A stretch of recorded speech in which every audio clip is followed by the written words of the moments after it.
Donald Trump właśnie powiedział, że może po prostu wziąć sobie kawałek świata, który nie należy do Stanów Zjednoczonych. Nie kupić, ale wziąć i ogłosić to amerykańskim terytorium. Brzmi jak prezydent, któremu wydaje się, że może wszystko? Tylko że być może jest dokładnie odwrotnie, bo za tym pokazem siły kryje się dużo mniej imponująca historia. To jest podcast Świat. Tym kawałkiem świata jest cieśnina Ormus, jeden z najważniejszych szlaków morskich na Ziemi. Trump mówi, że Stany Zjednoczone mają nad nim totalną kontrolę, a potem idzie jeszcze dalej. Może Ormus zostanie terytorium USA. Tylko że jest mały problem. Trump od prawie pół roku prowadzi z Iranem wojnę.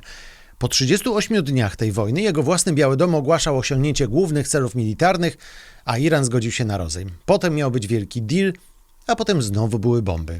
A teraz? No to może skoro nie potrafimy inaczej, to może po prostu zabierzemy sobie tę cieśninę Ormus.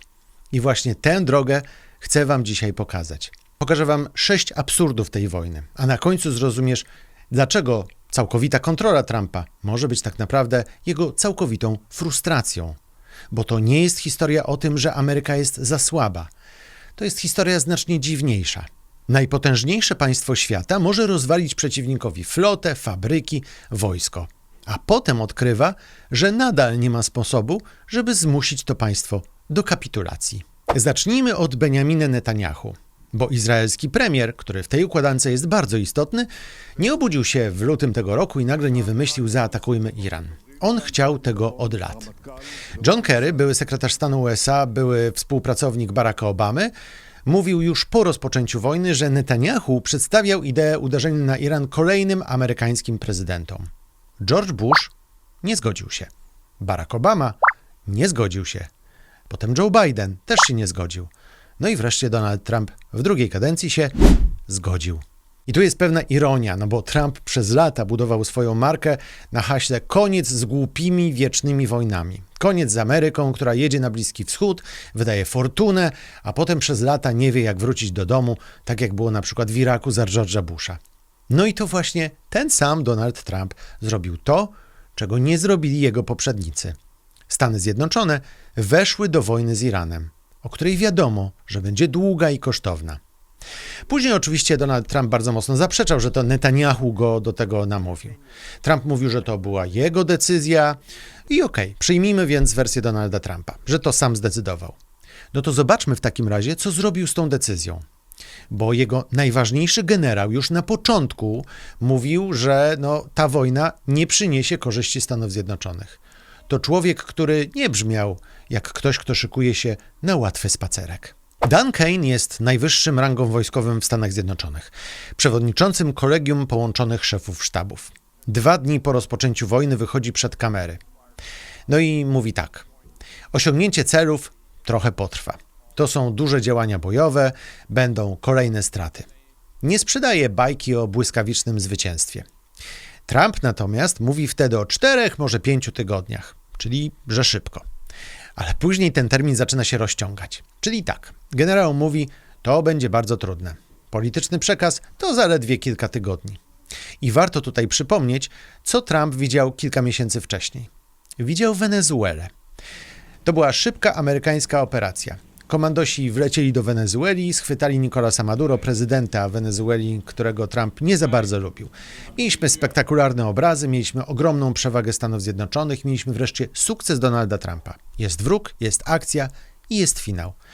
I Trump sam później, chwaląc wojskowe sukcesy przeciwko Iranowi, zestawiał je właśnie z Wenezuelą. No a tymczasem media ustaliły bardzo ciekawą rzecz. Ludzie wokół Donalda Trumpa musieli mu tłumaczyć, że Iran i Wenezuela to nie są dwie te same rzeczy. Po pierwsze, Iran jest znacznie większym państwem. Po drugie, ma armię, która potrafi odpowiadać, a przede wszystkim generować koszty. I to jest bardzo ważne. Bo przez pierwsze tygodnie wojny wyglądało, jakby Trump znowu dostał potwierdzenie swojej ulubionej zasady. Jestem silniejszy, więc wygrywam. Okręty toną, fabryki i instalacje wojskowe są bombardowane, te irańskie, i Iran dostaje potężny cios. No ale tu dochodzimy do pierwszego absurdu. 1 kwietnia Trump występuje przed Amerykanami. Ton ma zwycięski. Mówi o szybkich, zdecydowanych, miażdżących sukcesach. Iran został bardzo mocno osłabiony. Tydzień później Biały Dom idzie jeszcze dalej. Mija 38 dni od rozpoczęcia wojny, główne cele militarne są osiągnięte, jest rozejm. No to koniec. Tak? Nie. Bo generał oczywiście może odhaczyć to, że okręt został zniszczony, może zauważyć to, że wyrzutnia została zniszczona, no ale ktoś jeszcze musi odpowiedzieć, no to co teraz się ma wydarzyć? Co dokładnie Iran ma zrobić, żeby Trump powiedział, wygrałem, możemy kończyć? No i nagle ten cel zaczyna się przesuwać. No bo na początku miało być zniszczenie atomu. Nie udało się. A teraz jest cieśnina Ormus. I popatrzcie na ten absurd. W kwietniu Trump mówił, że cele zostały osiągnięte.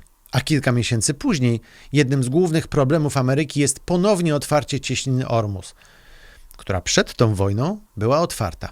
Dlaczego jest tak ważna? Bo płynie przez nią 1/5 światowych zasobów ropy. I jak cieśnina Ormus jest zamknięta, to ceny ropy idą w górę. A jak ceny ropy idą w górę, to wszyscy już doskonale wiemy, o co chodzi. Zajrzyjcie na swoją stację benzynową i pomyślcie, co by było, gdyby w Polsce rząd nie wprowadził znowu programu zniżek na benzynę. W czerwcu tego roku podpisano nawet memorandum, które miało zakończyć działania i doprowadzić do ponownego otwarcia cieśniny.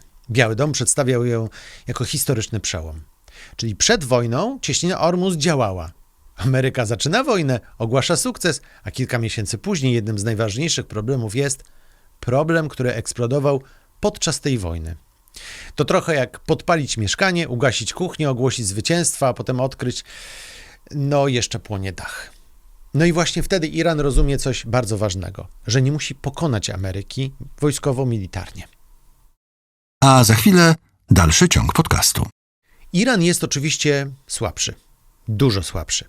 Ale żeby zepsuć Trumpowi zwycięstwo, wcale nie musi wygrać wojny. Może zrobić coś znacznie prostszego. Nie zgodzić się. Trump mówi tak, poddajcie się. A Iran mówi, nie poddamy się. Trump zatem mówi, będziemy bombardować was dalej, do skutku. A Iran mówi, nie, bombardujcie jeśli chcecie. I tu pojawia się właśnie cieśnina Ormus. Przed wojną przechodziła tędy mniej więcej właśnie 1/5 światowego handlu ropą. Ruch był ogromny. Dzisiaj jest dramatycznie mniejszy. Kilka dni temu, 14 sierpnia, nagrywam ten podcast w poniedziałek, 17 sierpnia, dane pokazywały zaledwie 9 transportów surowcowych w ciągu dnia. 9 statków. Przy sierpniowej średniej około 12. Daleko od normalności sprzed wojny, kiedy było ich co najmniej kilkaset. Trump mówi, że panujemy nad cieśniną Ormus, sprawujemy pełną kontrolę. Ale zatrzymajmy się. I tu mamy problem, którego nie da się rozwiązać samą przewagą militarną. No bo wyobraźcie sobie właściciela tankowca, który siedzi na przykład w Atenach, w Grecji przy biurku i widział informacje o zaatakowanych statkach. 14 sierpnia 2 tankowce zostały właśnie zaatakowane podczas przejścia przez cieśninę. Emiraty oskarżyły Iran. No i ten właściciel, ten z Grecji teraz mówi, no nie puszczę tam statku, bo ktoś może go wysadzić w powietrze. Każesz statkowi płynąć? Wyślesz Marines do firmy ubezpieczeniowej? No nie. No i nagle największa marynarka świata nie walczy tylko z Iranem. Walczy też z takim jednym zdaniem. To za duże ryzyko. Amerykanie mówią, kontrolujemy cieśninę. Iran mówi, nieprawda, to my kontrolujemy cieśninę.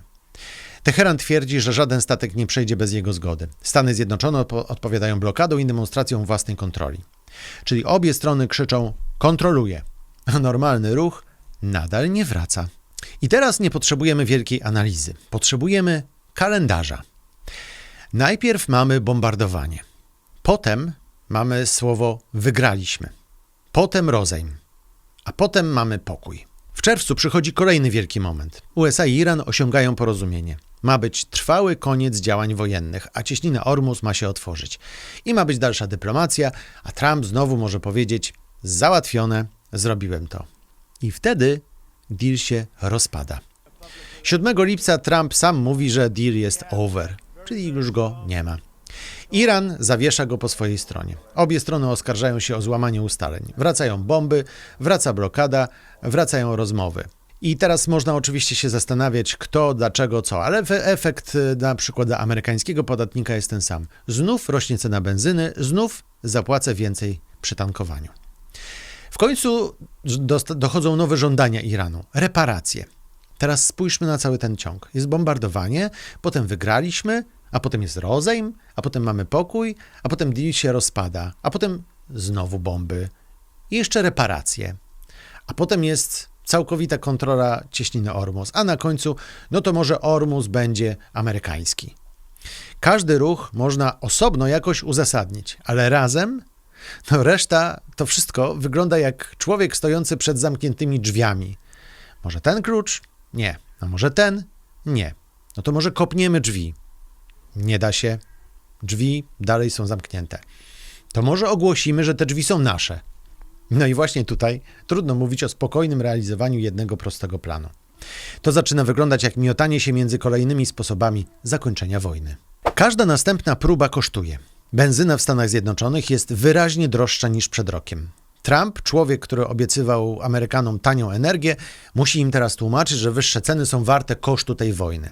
Do tego okręty, ludzie, amunicja. Amerykański lotniskowiec Abraham Lincoln właśnie wraca z bardzo długiej misji.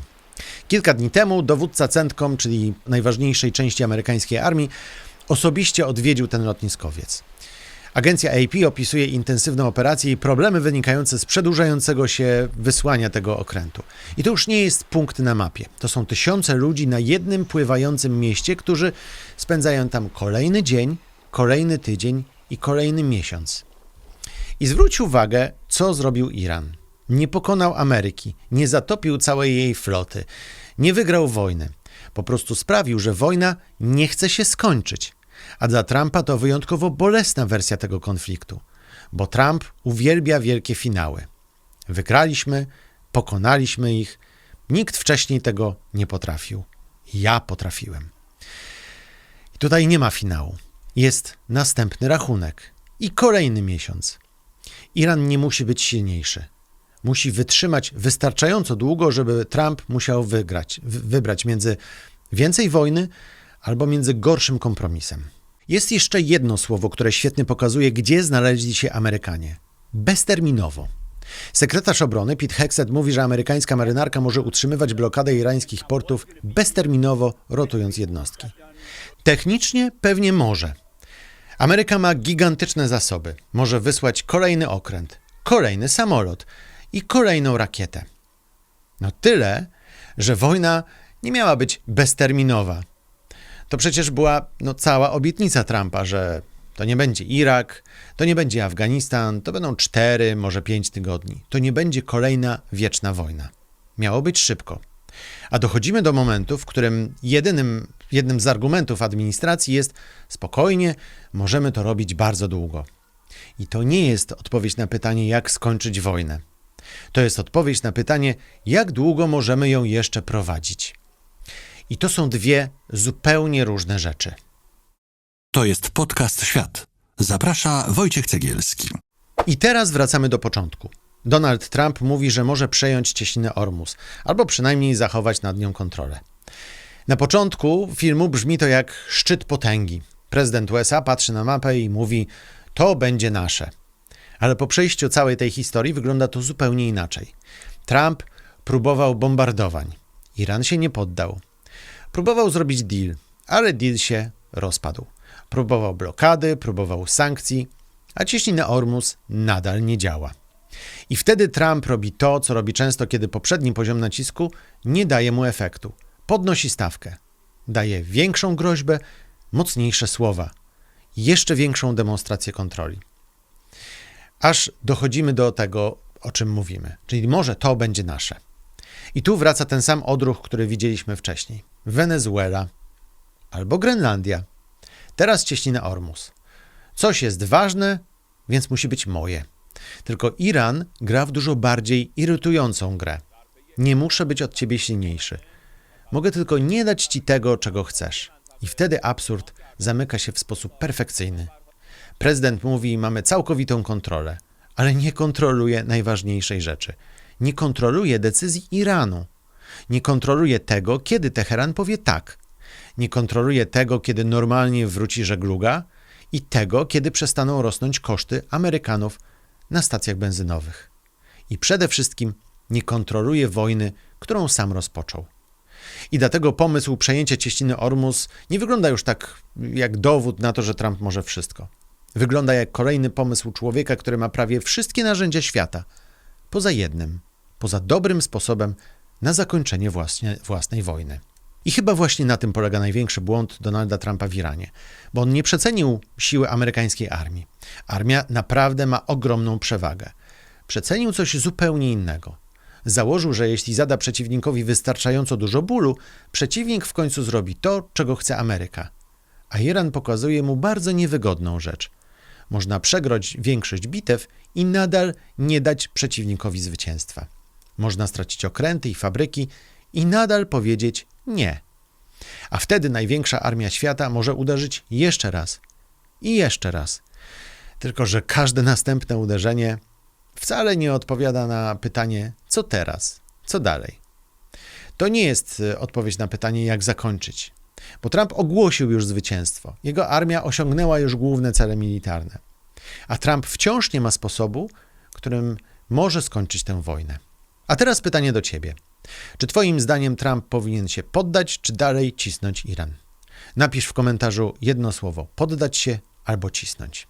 A jeśli chcesz zobaczyć, jak w ogóle doszło do tego, że Netanyahu przez lata naciskał na kolejnych prezydentów USA w sprawie Iranu i dlaczego dopiero Trump powiedział tak, mam o tym osobny odcinek. Link właśnie do tego odcinka pojawia się teraz na górze ekranu. To był podcast Świat, najlepsze miejsce w polskim internecie, gdzie pokazujemy świat, geopolitykę i to, czego nie zobaczysz w mediach.